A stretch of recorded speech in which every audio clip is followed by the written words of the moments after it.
दिलजीत की जो ये फिल्म है वो रिलीज हो रही है, ग्लोबली रिलीज हो रही है। इंडिया और पाकिस्तान में, पाकिस्तान का मालूम नहीं, इंडिया में तो कंफर्म रिलीज नहीं हो रही है, बल्कि उनको बहुत बैकलैश का सामना करना पड़ रहा है। हानिया के करियर के लिए एक बहुत बड़ा स्टेप फॉरवर्ड है। हुमायूं सईद एक बहुत डिफरेंट अवतार के साथ सामने आ रहे हैं। लव गुरु की जो कमर्शियल सक्सेस है या इवन दीमक की जो कमर्शियल सक्सेस है वो इस बात की निशानदेही करती है कि ऑडियंसेस आर रेडी। प्रोग्राम में अब वक्त हुआ है हमारे शोबिज़ सेगमेंट का, जिसमें हम आपको बताते हैं पर्दे के पीछे छिपी कहानियों के राज जो आप जानना चाहते हैं।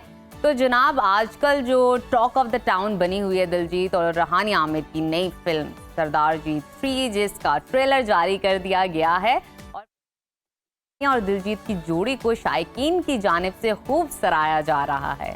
बिल्कुल जी, और इसके अलावा आज के सेगमेंट में बात करेंगे पाकिस्तान की नई आने वाली ड्रामा सीरियल मैं मंटो नहीं हूं के बारे में, जिसके टीजर सामने आ चुके हैं, और साथ ही साथ बात करेंगे पाकिस्तानी फिल्म लव गुरु के बारे में भी, जिसने डूबती हुई फिल्म इंडस्ट्री को एक बार फिर कुछ सहारा देने की कोशिश की है। इन तमाम मामलात की पसे पर्दा कहानियां और दिलचस्प हकाइक जानने के लिए हमारे साथ मौजूद हैं and drama critic Mavish Ejaz Sahiba. Welcome to सुनो पाकिस्तान माविश। दिलजीत दोसांझ और हानिया आमिर की फिल्म सरदार जी 3 के ट्रेलर ने तो हम देखते हैं बड़ी धूम मचाई है और बहुत इस पर डिबेट भी हो रही है। भारत को खासी तकलीफ हो रही है। इस फिल्म की कहानी और दिलजीत के करियर के हवाले से आप क्या समझती हैं, कितनी इंपॉर्टेंट है, और क्या ये फिल्म पाकिस्तान या फिर अब भारत में भी रिलीज हो पाएगी? अस्सलाम वालेकुम, बहुत शुक्रिया प्रोग्राम में लेने के लिए उज़ैर और नजफ। मेरा ख्याल है कि बहुत ब्रेव स्टेप है दिलजीत दोसांझ और उनके प्रोड्यूसर्स की वजह से। द रीज़न कि ये फिल्म एक्चुअली रिलीज़ भी हो रही है उसकी वजह यही है कि जो प्रोड्यूसर्स हैं, अनलाइक अबीर गुलाल जो कि फवाद खान की फिल्म थी, प्रोड्यूसर्स जो हैं वो लोकल नहीं हैं, यानी इंडियन प्रोड्यूसर्स नहीं हैं, ये कनाडा और लंदन में बेस्ड प्रोड्यूसर्स हैं, और इसलिए ये दिलजीत की जो ये फिल्म है वो रिलीज़ हो रही है, ग्लोबली रिलीज हो रही है। इंडिया और पाकिस्तान में, पाकिस्तान का मालूम नहीं, इंडिया में तो कंफर्म रिलीज नहीं हो रही है, बल्कि उनको बहुत बैकलैश का सामना करना पड़ रहा है।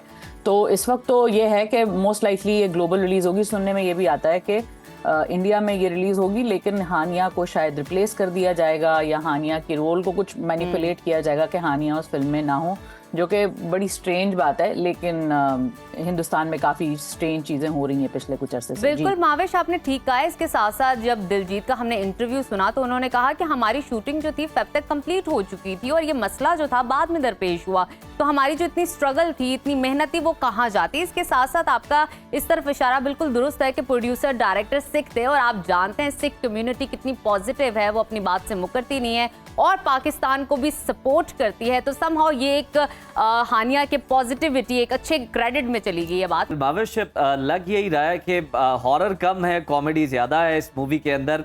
कितनी इंपॉर्टेंट मूवी है ये, अगर हम देखें हानिया के लिए भी, पाकिस्तान के लिए भी? उज़ैर, ऐसा है कि दिलजीत के बारे में एक और बात समझना बहुत ज़रूरी है कि जब भी हिंदुस्तान में कोई कंट्रोवर्सी, इस तरह की पॉलिटिकल मूवमेंट होती है, तो दिलजीत बहुत आराम से लपकुशाई करते हैं। फार्मर्स मूवमेंट जब हुई थी उसमें भी दिलजीत ने बिल्कुल दिल खोल के उन्होंने बात की थी। इसी तरह इन्होंने जब कंगना रनौत, जो कि एक बहुत ही राइट विंग एलिमेंट हैं हिंदुस्तान में, बॉलीवुड में, तो उसमें भी वो बहुत ज़्यादा खुल के बोले थे। उन्होंने कंगना को बहुत हेड ऑन लिया था। इस तरह अपने कॉन्सर्ट में उन्होंने इस तरह का राहत इंदौरी का शेर भी पढ़ा था कि किसी के बाप का हिंदुस्तान थोड़ी है, सभी का खून शामिल है इस मिट्टी में, किसी के बाप का हिंदुस्तान थोड़ी है, जो राहत इंदौरी का शेर है। तो दिलजीत जो है वो बड़े आउटस्पोकन है, तो this is a huge statement which he has made through this film. और इम्पॉर्टेंट इसलिए है इस तरह की फिल्म का आना कि इसमें एक स्टेटमेंट ये इस तरह की जा रही है कि हर चीज़ में जहाँ हिंदुस्तान का दिल चाहता है, जहाँ वो बैन करना चाहे, वो ये करना चाहे, वो अपनी हद तक महदूद रहे, वो पूरी दुनिया को कंट्रोल नहीं कर सकता। तो इस हिसाब से ये स्टेटमेंट बहुत अहम है। हानिया के लिए ये फिल्म इस तरह सिग्निफिकेंट है कि इतनी बड़ी फिल्म का आना हानिया के करियर के लिए एक बहुत बड़ा स्टेप फॉरवर्ड है। क्या वो बाकी अदाकाराएं जो हैं पाकिस्तान की, जो हिंदुस्तान में काम कर चुकी हैं, उसके लेवल की सक्सेस उनको मिलेगी? I don't think so, because Mahira Khan की film despite all of the problems, Shahrukh Khan के साथ जब उनकी फिल्म रिलीज हुई थी तो वो इंडिया में रिलीज हो गई थी। इसी तरह अली जफर, सजल अली, जो भी उनके प्रॉब्लम्स रहे, मावरा हुसैन, जो भी इस तरह के मसले मसाइल रहे, ये फिल्में हिंदुस्तान में रिलीज हो गई। लेकिन हानिया की फिल्म जो है हिंदुस्तान में डायरेक्ट रिलीज नहीं हो रही। बाद में शायद कभी किसी टाइम OTT पे वो आए, उसका नहीं कह सकते, लेकिन फिलहाल हानिया के लिए उस तरह की सक्सेस नहीं लेकर आएगी। लेकिन हाँ, एक ग्लोबल इम्पैक्ट इसका जरूर है। माविश, जिस तरह आपने बात की कि दिलजीत जो है बड़े आउटस्पोकन है, हर इशू पर खुलकर बात करते हैं, तो फिर उनके फैंस को बड़ी उनकी फिक्र लाहक रहती है, क्योंकि ऑब्वियसली रहते तो वो इंडिया में, और जिस तरह से शिद्दत पसंदी है वहाँ पर। इसके अलावा अगर हम यहाँ पर देखें तो हमने देखा था कि मोदी जी ने बड़ा उनका वेलकम किया था, बड़े पुरतपाक अंदाज में जनाब उनका इस्तकबाल किया, उन्हें बुलाया गया, मुलाकात करवाई गई, वीडियो जारी की गई। लेकिन ये साबित करता है कि अगर आपके दिल के अंदर नफरत मौजूद है ना, आपके दिल के अंदर कीना है, आप रखते ही नफरत है दिल में सबके लिए, तो फिर कोई भी जो कि पूरी दुनिया का भी दिल जीत के आ जाए वो आपके दिल को कभी नहीं भा सकता।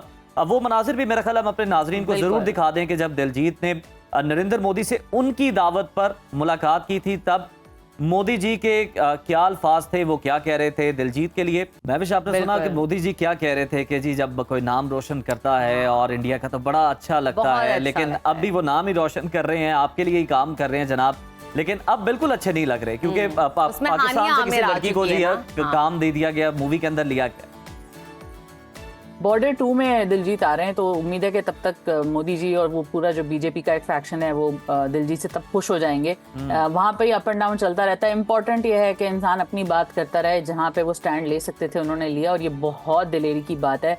और एक इंटरव्यू ये भी उनका सरफेस हुआ है दिलजीत का, जिसमें उन्होंने कहा है कि मुझे बॉलीवुड में काम करने का कोई शौक नहीं है, मैं म्यूजिक बनाता हूँ, मैं वही मेरी प्रायोरिटी है, और म्यूजिक बनाने से उन्हें कोई नहीं रोक सकता। तो और दिलजीत जो है वो एक सिख हैं, और सिखों की एक बहुत बड़ी तादाद हिंदुस्तान से बाहर रहती है, मुसलमानों की एक बहुत बड़ी तादाद, क्रिश्चियंस की बहुत बड़ी तादाद हिंदुस्तान से बाहर रहती है। तो बीजेपी का अगर ये दिमाग में उनके ख्याल है कि वो मुसलमानों को, क्रिश्चियंस को, सिख को या किसी और माइनॉरिटी को वो ज़दोकोब करके या वो उनको हरास करके या पुश करके या प्रेशर डाल के वो उनको कंट्रोल कर सकते हैं, तो दुनिया वैसी रही नहीं है। दुनिया बहुत बड़ी हो गई है इन सब चीजों से। और ठीक है, अच्छा मजीद आगे चलते हैं, पाकिस्तानी ड्रामा के हवाले से भी बात कर लेते हैं। नई ड्रामा सीरीज आ रही है, मैं मंटो नहीं हूँ के टीजर सामने आ चुके हैं, शायकीन की जानिब से बहुत पसंद भी किया जा रहा है। आपके ख्याल में इस ड्रामे की कहानी किस किस्म की होगी, और क्या ये ड्रामा वाकई कोई नया होगा, मुख्तलिफ होगी इसकी स्टोरी, क्या कहेंगी?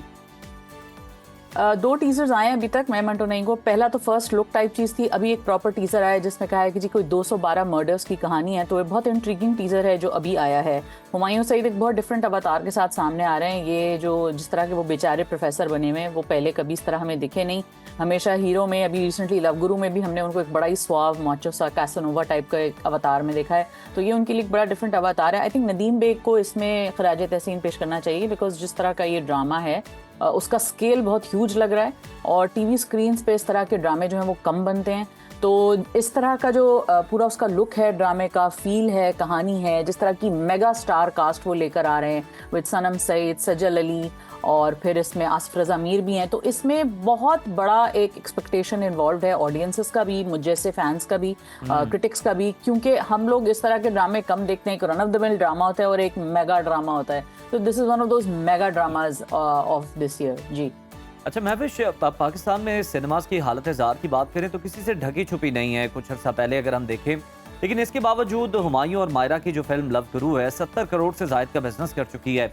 आपके ख्याल में इस फिल्म की कामयाबी की वजूहात क्या हैं? किन की बेस पर जो है ये फिल्म बड़ी सक्सेसफुल रही, और क्या ये फिल्म पाकिस्तानी फिल्म इंडस्ट्री को कुछ सहारा दे पाएगी? बिल्कुल दे पाएगी, बिकॉज प्रोड्यूसर्स को इससे बहुत ज़्यादा एक ढारस मिली है कि हाँ, अगर हम पैसा लगाएंगे, अच्छी फिल्म में पैसा लगाएंगे तो फिल्म पैसा कमा लेगी। ये फिल्म बनी तकरीबन 28-30 करोड़ में तकरीबन ये फिल्म बनी थी, और इसने तकरीबन अपना पैसा जो है वसूल कर लिया है, बल्कि उम्मीद है कि आगे भी थोड़ा और ही कमा लेगी। पाकिस्तान में सिनेमाज इतने ज़्यादा नहीं है, तो जो 100 करोड़ और 200 करोड़ वाले बिजनेस वाले जो कॉन्सेप्ट्स हैं जो हमें मिले हुए, वो हिंदुस्तान से मिले हुए हैं। जहाँ 3500 सिनेमाज हैं जो है सिर्फ हिंदुस्तान की, अगर आप बात कीजिए, मैं तो आउटसाइड ऑफ हिंदुस्तान की मैं बात भी नहीं कर रही हूँ, क्योंकि हिंदुस्तान की फिल्में जो हैं वो ग्लोबली रिलीज़ होती हैं। पाकिस्तान की फिल्म को बहुत थोड़े सिनेमाज मिले थे, 100-150 सिनेमाज हैं पाकिस्तान में, शायद कम ही उससे।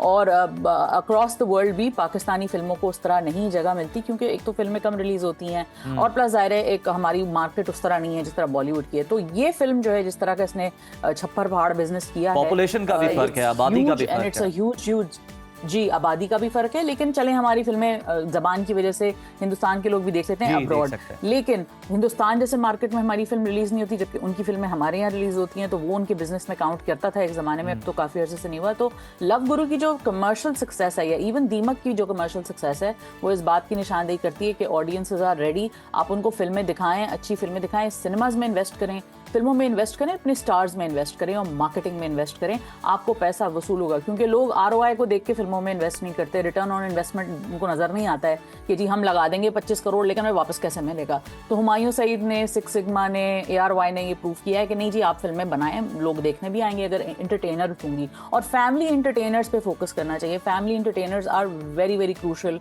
कि रिवाइवल हो, लोग जाएं, फुटफॉल आए। जब तक फुटफॉल उस तरीके का नहीं आएगा जिस तरह का लव गुरु ने देखा है कि लोग देखने चले जा रहे हैं, एक फेस्टिवल भी बना रहे हैं, एंजॉय भी कर रहे हैं, फैमिलीज आ रही हैं, ग्रुप्स आ रहे हैं पूरे फिल्में देखने, तो जब तक ये माहौल नहीं बनेगा जो कि लव गुरु ने बनाया बिल्कुल है, महविश आप तब सही तक कह रही और, हैं कि ये माहौल चीजें बनाना इसमें- जरूरी है। फैमिलीज आएंगी तो बिजनेस ऑब्वियसली ज्यादा आएगा, पूरी पूरी फैमिलीज मूवी देखने आएगी। और अब फैमिलीज के लिए भी बड़ा अच्छा है कि उन्हें भी जो अच्छी तफरीह है अब वो एक healthy देखने को मिलेगी activity और वो मिलेगी, जी। एंटरटेन होना की मूवी से। बहुत शुक्रिया महविश, आप हमारे साथ मौजूद थे।